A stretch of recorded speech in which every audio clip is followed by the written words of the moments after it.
Good afternoon, everyone. I think the auditorium is full, but probably more people would be coming. So you can see the topic of my speech here. It's how climate change affects the mountains from perspective of mountaineers. So it's very nice to see you all here. Thank you for coming. By way of introduction, I'm a lawyer by profession, working for one of the top-tier law firms in Azerbaijan, MGB law offices. And at the same time, during the last 20 years, I have managed to take some long breaks from the work and do some memorable climbings in mountains of Caucasus, Pamir, Tian Shan, and Himalayas. So that's an extremely interesting experience.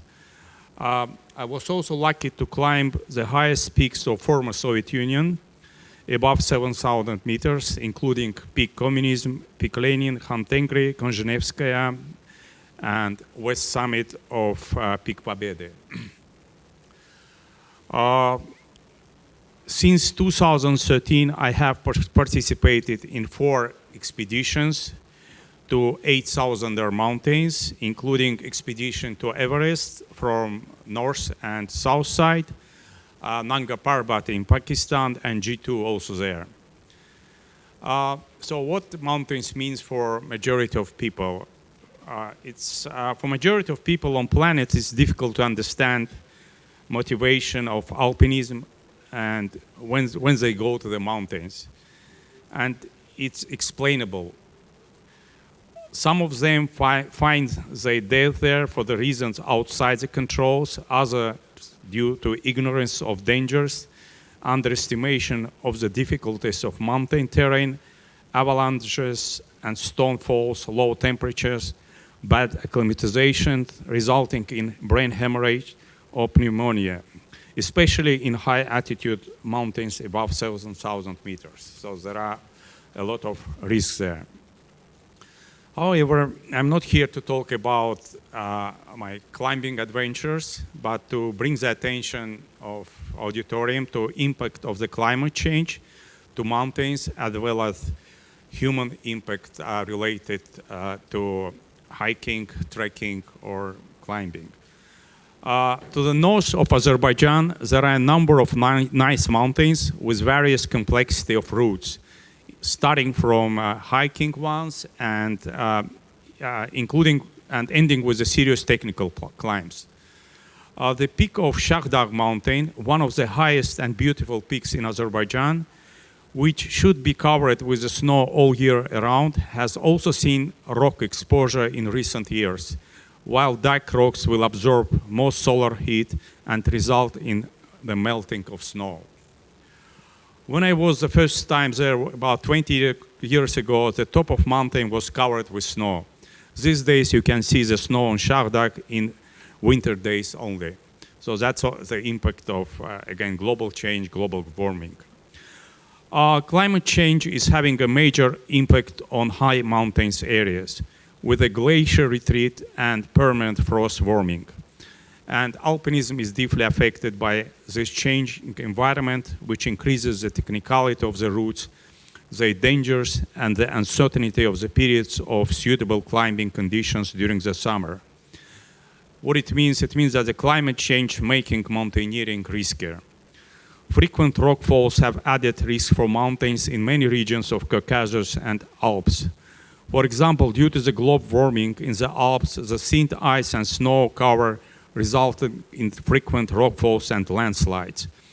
The relevant concerns were voiced at meetings of the International Climbing and Mountaineering Federations many times. Melting glaciers have also added changes for the mountaineers. As a result, traditional climbing routes have either had to be abandoned or changed because of the increased risk for climbing. And in some places during the seasons have to be brought forward. So traditionally, for example, the climbing period was summer. You have to move it either to spring times or to early autumn. More favorable periods during which some of the mountains can be climbed in good conditions in summer have tended to become less predictable, and periods of optimal conditions have shifted towards spring and fall, as I mentioned. For example, studies of several summits in the Mont Blanc Massif by a French team showed significant degradation of permanent frost between 18,050 and 20,050. This led to the slopes becoming unstable, causing rockfalls. So many of these routes have become extremely dangerous. As a result, some of the places cannot be visited or climbed anymore. Moving to the far continent, New Zealand, where one can observe new conditions in mountains as well. Probably you heard about Mount Cook. Mount Cook is one of the prominent mountains in New Zealand, and one of the ones which includes the highest peaks of the continent located in Pacific. A study of Mount Cook in New Zealand also highlighted difficulties for climbers. It's not very high mountain, but it's difficult to challenge brought by new weather conditions. Climbers there have to navigate the Tasman Glacier, but this is now becoming more difficult because it's melting and the crevasses are widening. One of the interesting studies associated with climate change shows the impact are greater at lower elevations, but much higher on the mountains. Because of the large seasonal snowfalls, the effects are somewhat buffered. As I mentioned, crevasses are becoming difficult to cross in some mountainous regions. We take the Khumbu Glacier at Everest. The Everest climbers must cross before this place before they ascend, and has seen several ponds forming on it and joining up because of its rapid melt.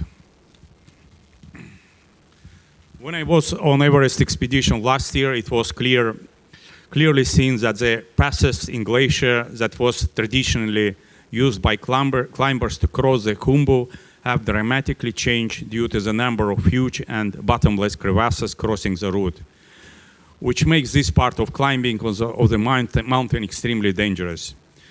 Just for sake of clarity, in order to get to the camp one from base camp, the climbers have to negotiate Khumbu these days, and it's getting very tough. Local Sherpas, when I talk to them, also say that the routes are now becoming more challenging and they have had to adapt to the new conditions. Widening crevasses, ice falls on Khumbu are becoming the biggest challenges and threat for climbers attempting Everest from a north side, which is Nepal. Also in mountains of Pamir and Tian Shan, the combination of crevasses becoming uncrossable, overhead icefall increasing, and rockfalls events occurring regularly, which make classic routes more dangerous and less predictable. So you can see there, I think this is a camp or just before the Khumbu Glacier and Khumbu Glacier above. Climbers say that wearing crampons on the ice, on thin ice and exposed rocks is particularly dangerous. It becomes like a wearing for ladies high heels on a marble surface. When there is enough snow on ice, the crampons can get the grip, but these days it's becoming less and less available. So the new conditions on mountains require conducting special training for mountain guides as they need to adapt adequately to the new changes in terrain. Just some statistics. Some previous surveys were conducted among climbing communities, and statistics show the following. Climate change affects high mountain areas and alpinism for almost 98% and 96% of respondents confirmed. Respondents are broadly agree that climate change will affect their own practice of alpinism, almost 83%, degrade high mountain environments, about 80%, and make alpinism more difficult, it stands for 77%. Although more divided, more respondents agree that climate change is reducing the beauty of high mountains landscape, and it's respondent 60%, reflects 60% of survey.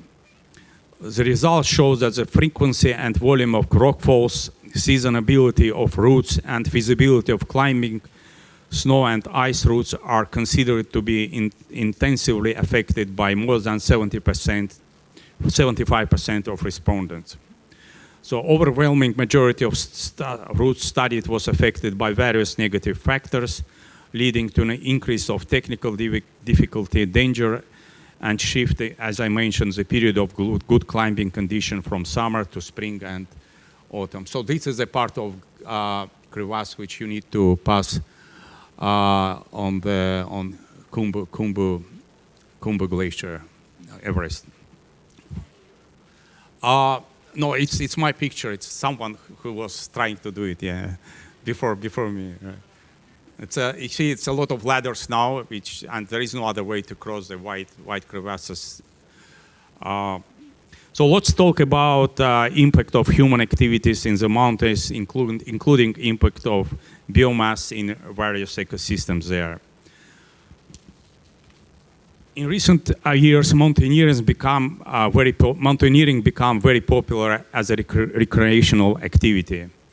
As you know, climbing an artificial indoor wall is done in comfortable environment, whereas mountaineering, especially during the winter season, is harsh and related to high altitudes, plus the climber faces extreme conditions there. And this is one of the, I think, members which got a frostbite on the summit push from, I think, from Singapore, the lady from Singapore.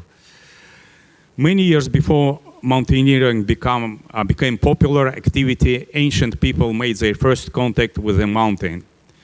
During various human civilizations, attempts were made to reach the top of the mythical mountain peaks. Almost in all religions, ascents to some more accessible peaks were aimed at sacrifices and worship. These days, in India, Nepal, and some neighboring countries, people still believe that the mountains are inhabited by gods. Coming back to reality, a considerable amount of plastic waste can still be found along the hiking routes here in local mountains and other mountains like Pamir, Tian Shan in Himalayas. One of the bad things which I can observe on the Han mountains, especially in base camp and advanced base camp on Everest, where I've been 2 times again, above 5,000 and 6,000 meters are trash hills on the mountains. This is due to the impact of commercial expeditions and high frequency of tourism activities which come just to see the base camp and go back to Kathmandu. I also see that despite efforts of local government, corresponding environment protection signage, garbage cleaning methods, and tourist and alpinist education have not been improved. Close to the death zone at almost 8,000 meters of Everest, you can also see the trash spots left by climbers during the decades, which creates some unpleasant impression from Camp 4, which is almost at the death zone, and the final camp before the summit push. In some cases, Sherpas and mountain guides admit that they have not received proper environmental education and ecological training. So, with an increasing number of commercial tourists and mountaineers visiting mountains each year, the negative human impact on the environment also increases. Climbing the snow-capped mountains is becoming a popular activity. Climbers will directly enter high-altitude areas to experience the stunning snowy landscape, but at the same time they pose a threat to the fragile high-altitude snow mountain ecosystems. It is evident that while the number of climbers and tourists is increasing, the ecological education and conservation measures in the protected areas have not been improved, and there are some works to be done. We agree that tourism and mountaineering is crucial to the development of local communities and the establishment of the well-being of ethnic minority residents. But in turn, active human activities will interfere with the fragile high altitude ecology in the context of the global climate change crisis. It is therefore important to provide key ecological information and behavioral guidelines to visitors of protected mountains areas before they enter them. Therefore, I think a commitment of the organizers of trekking and climbing routes as to the protection of the environment and the natural resources of the mountains are very important. I think we would all make the joint efforts to the effect that the mountains should be kept clean and intact for future generations. Thank you for your time. And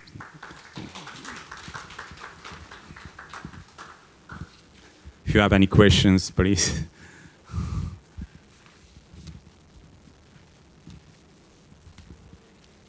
Okay, thank you again for your interest.